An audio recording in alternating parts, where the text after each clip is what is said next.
c'est quand même à rappeler, on ne part pas de rien, il a déjà eu une expérience qui malheureusement a été limitée dans le temps à cause de l'arrêt de Romain 1, mais voilà, il m'a semblé important de rappeler que cette mise en réseau a déjà existé dans Romain 1 pour faciliter la circulation, l'achat, l'importation des films européens et des coproductions et faciliter la circulation de ces films dans ces pays. Le temps de lancer l'appel à proposition sur Romain 2, donc on a perdu 1 an et demi. C'est une blague que Mohamed Ayad de Marrakech, exploitant et distributeur du Maroc, ici présent, m'avait dit, quand on est allé voir en 2002, je crois 2001, au début de Romain 1, on est allé voir l'Ayad à Marrakech pour lui dire, voilà, on peut travailler ensemble, tu peux sortir des films européens, des films du Sud, et on peut te soutenir financièrement pour ces sorties.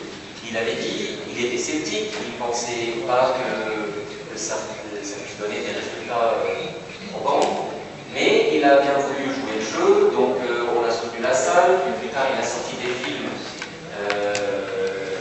européens, à l'époque c'était des films grand public, mais à l'époque le film qui dominait le marché au Maroc c'était le film indien. Et le film américain, le film national n'avait pas le poids qu'il a aujourd'hui. Il n'y avait surtout pas de film européen. Donc un film comme Yamakasi, qu'on avait soutenu fortement, mais il avait été suivi par exemple par Intervention divine de Ilyas Suleiman, et les deux films et d'autres également sortis par il avait connu un succès.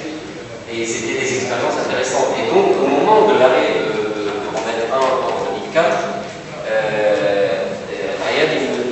on avait eu cet échange que je n'oublierai jamais. Il a dit, vous êtes venu me voir pour me dire, voilà, travaillons ensemble, main dans la main, Européens et professionnels du Sud, pour réussir les sorties européennes et méditerranéennes. J'étais sceptique, mais j'ai fait l'expérience. On a sorti ensemble avec succès certains films. Ma salle a programmé de manière progressive.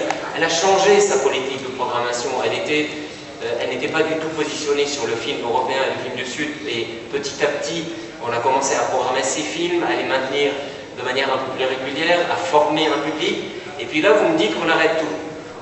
Et plus de 4 millions de spectateurs ont vu ces films.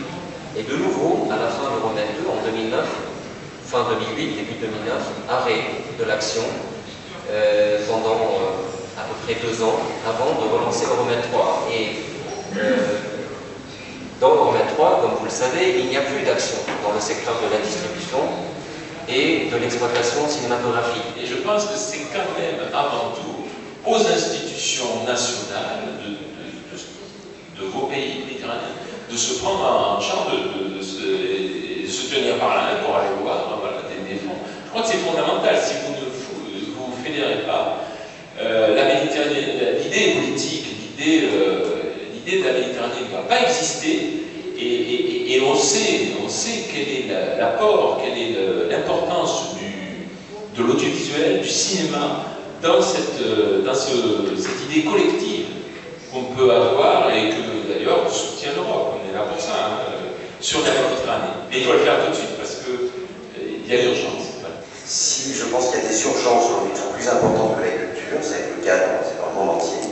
Et si aujourd'hui les individus, les personnalités qui travaillent dans cette industrie ne font pas l'effort personnel, plutôt pour une vision d'avenir, une vision plus générale, et à ce moment-là, soit, bon, voilà, si c'est pour bien travailler quand la forme des films, les vendre, ou en tout cas les distribuer comme si on avait des photocopieurs, c'est un choix, je ne veux pas. Mais je pense qu'il y a encore cette envie de culture, d'éducation, de laisser passer les informations pour l'avenir.